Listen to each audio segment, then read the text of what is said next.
instructed by the master to proceed to the nearest muster station.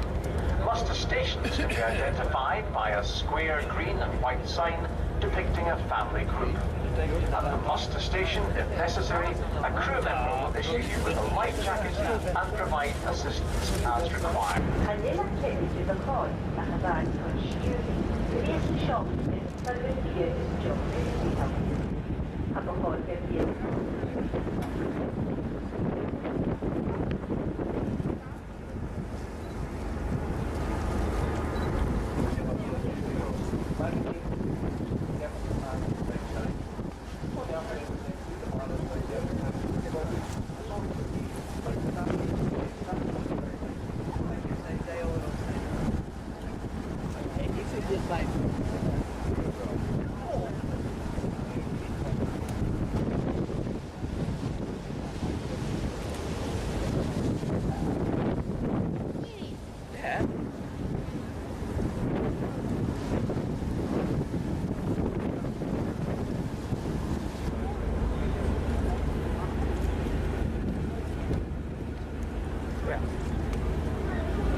Drive safely, folks, and enjoy your visit today. Thank you. Your coaches and local buses will not leave Great Muir until the vessel is fully disembarked.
Well, good morning, ladies and gentlemen. Welcome to the sunny island of Mull. Well, it will be sunny in a little while. The first part of the journey this morning will take us down to the Iona ferry, which is approximately 37 miles to the south end of the island. Will take us about an hour and 15 minutes. You'll be arriving down there about 20 past 12. At the moment, we're on double track road, but as we get to the top of the next hill here, we're going to single track road with passing places for the remainder of the journey, so it makes the journey a bit more exciting. Most of the roads on the island here are single track with passing places. We probably have about 16 mile of double track road. That's the road between here and Tobermory, which lies at the north end of the island.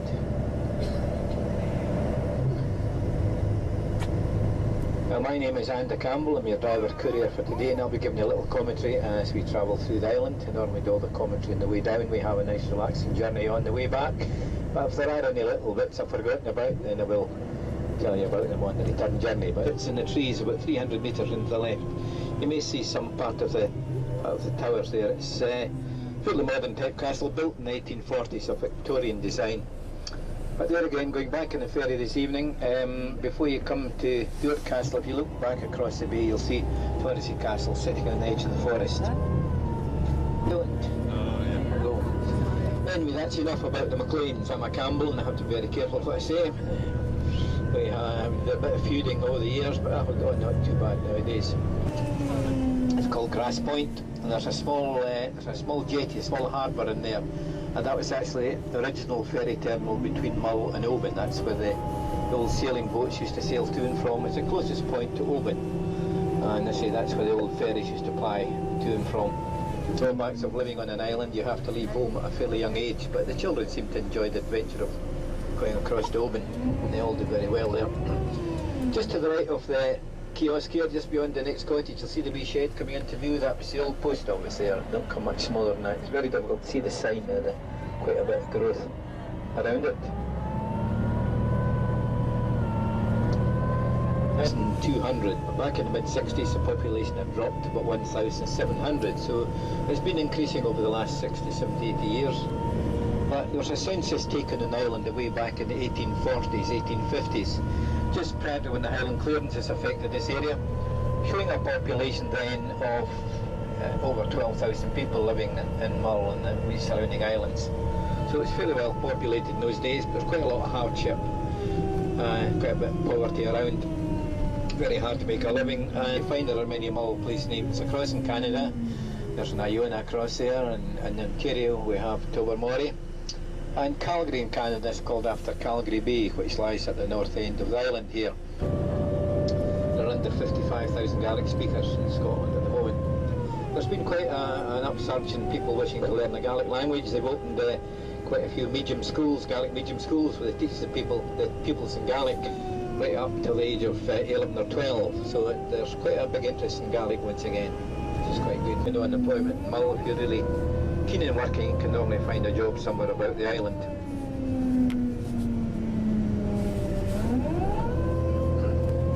There's very quite a bit between the north and the south. But coming up on the left-hand side is another seawater loch called Loch Spelby. And in Loch Spelby you'll see some mussel farming, rows and rows of big black floats go around the loch. And hanging from those floats will be large ropes, and the mussel seed will attach itself to the rope, where they grow quite happily. Probably takes about 3 years for the mussels to mature into something large enough for harvesting. They do a special of local mussels done in white wine or local mussels done in garlic, and that's something well worth trying for your lunch today when you reach Iona. I'll tell you a little bit about it later on, nearer the ferry terminal. A little shout, we'll stop and have a closer look. There's another little bit just further along here, half a mile along, where we sometimes find the stags lurking about. There's a little farm shop here. This is the boat coming in. It's just been lifting. There's a big crane on there that lifts the ropes and pluck the mussels off. So they get up with the mussels coming in, getting shipped down to Iona. They're probably going down earlier on this morning, but there's a little farm shop. You can actually buy your own mussels. Short distance down the road here we have a small monument which is built in memory of the Mull bard or the Mull poet. His name was Dougal MacPhail, and he was born in a small cottage in the hillside up ahead of us.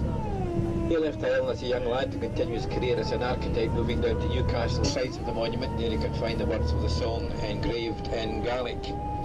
I normally sing a couple of verses, but I've got a very sore throat this morning, so I'll just have to give it a miss. But you never know, maybe on the way back up this afternoon. Fail, the Mull bard.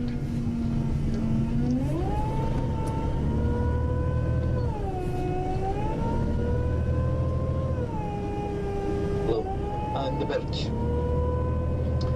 Now up until 1964 we only had the one ferry on and off the island each day. The old ferry called the Lochinvar used to leave Tobermory about 7 o'clock in the island for hill walking. Directly ahead of us is the second highest mountain called Bentala.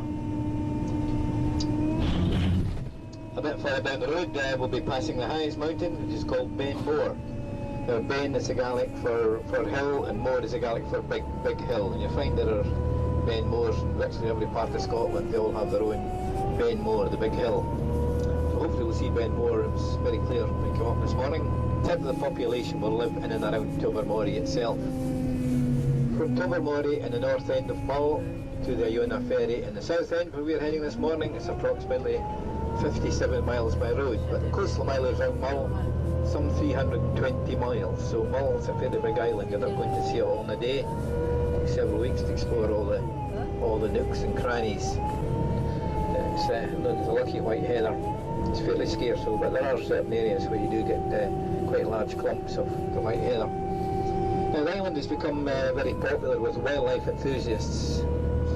There are several companies doing land safaris and also several companies doing sea safaris by boat. We're out to see the whales, dolphin, porpoise, such like. And on land we have the deer, the otters, and a wide variety of wild birds on Mull. Don't have enough time to stop at the moment. It's very important we go down and catch that ferry across to Iona. But coming up on the left-hand side, it's the largest of the three lochs. And then just down there to the left, that's a man-made island. You can see it's all loose stones. It's eroded quite a bit over the years, but these little islands are known as crannogs, and they date back many hundreds of years, back to old days with lots of wild men and wild animals roaming around the island. And people living in areas like this would build those little settlements out in the loch where they could sleep at night with a bit of safety, surrounded by some water. There'd be lots and lots of folk piled on these little crannogs. Actually in use up until 1973. That's the route the coaches, the cars, the buses used. It was originally an old rower's road or a cart track, where the horses and cart used. You can see it quite clear down there. And then when the motor car arrived on the island, they just they tarred the tracks and left the grass growing in the middle. Very handy in the event for heavy snowfall. You could find your way through the island just by following the grass in the centre of the road.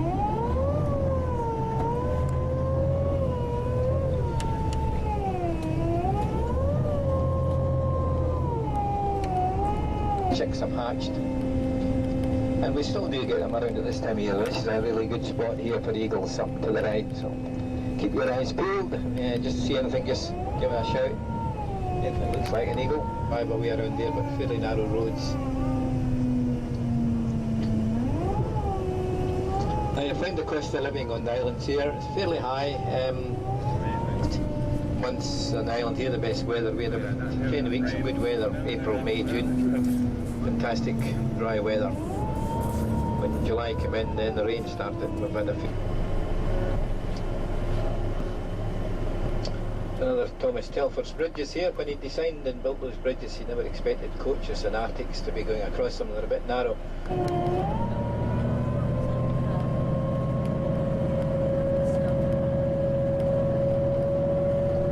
Mull, the rocky headland, and a little flat bit on the end. It's the north end of Iona. You can actually see the sandy beaches. You should be able to see the sandy beaches on a day like this. Let's have a look, see. Right down there, and yeah, a little flat bit, and then you can just see the sandy beaches. The sun's actually shining like the sun. We're about 12 miles from Iona ferry at this point. Famous island in its own right, because the rock formation at Staffa is the same rock formation as the Giant's Causeway in the north of Ireland, the massive basalt columns and basalt pillars. And also in Staffa we have Fingal's Cave, named after the mythical giant Fingal. Some more Highland cattle here. They're not very keen in a lot of sunshine, sheltering in here. They're actually very gentle animals, and the only time they're a bit aggressive is the young calves at the hoof. We have time to stop on the way back, get some photographs. Go back. Cat Stevens certainly did. Cat Stevens now calls himself Yusuf Islam.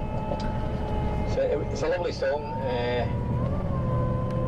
but the original tune was written by Mary MacDonald for the hymn Child in the Manger. Again, it was the stones from our little cottages that were used to build the monument in their memory. We're behind time today. We'll be about 5 minutes late for the ferry, but the lads are usually hanging on a couple of minutes for us. We can only go as fast as the slowest vehicle in front, so we're sort of tied to that sort of timetable. Now throughout the island you'll find there are lots of more as we travel further south, and I remember to point them out. Now one of the questions I'm often asked is there a hospital on Ireland? And the answer to that is no. If you do happen to take ill on the island, then you're shipped across to Oban by ambulance on the ferry terminal.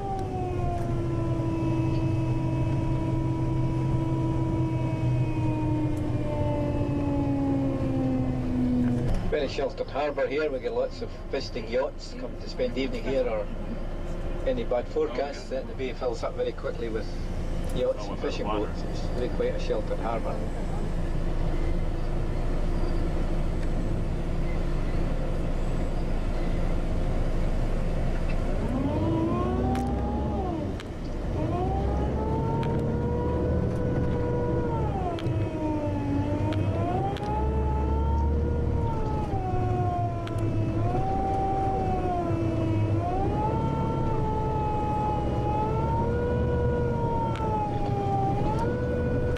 The island of Iona itself is a very small island. It's 3 miles long by 1.5 miles wide, and the winter population of Iona, probably about 90 people or thereabouts. This goes up to several hundred during summer months, with a busy summer's day getting up to 20, maybe 25 coaches down at any one time. But you can only take a car across if you're in possession of a permit, and those are only issued to residents of the island. There aren't many roads on the island. This keeps the traffic under control. You can find view of Staffa once again. You can just see the dark entrance to Fingal's Cave.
Abbey.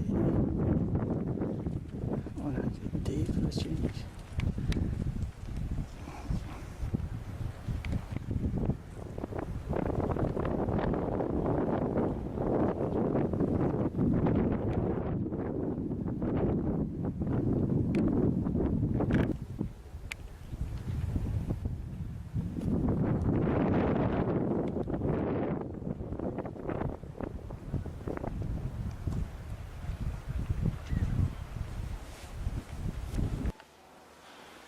Iona Abbey. Obviously on Iona.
Iona Ferry on a calm day.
Still on Iona.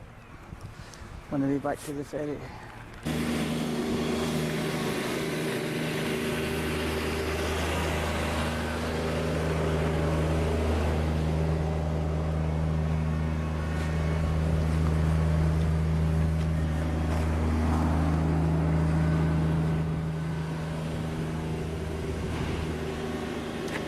Convent building on Iona.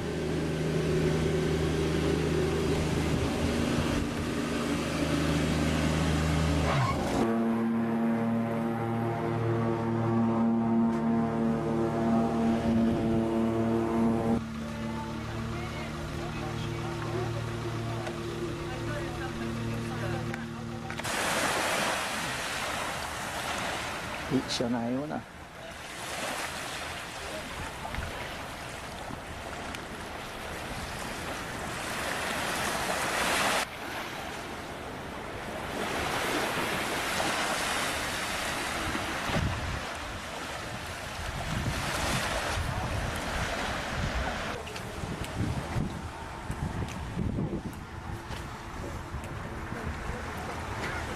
Caledonian McVeigh ferry from Mull.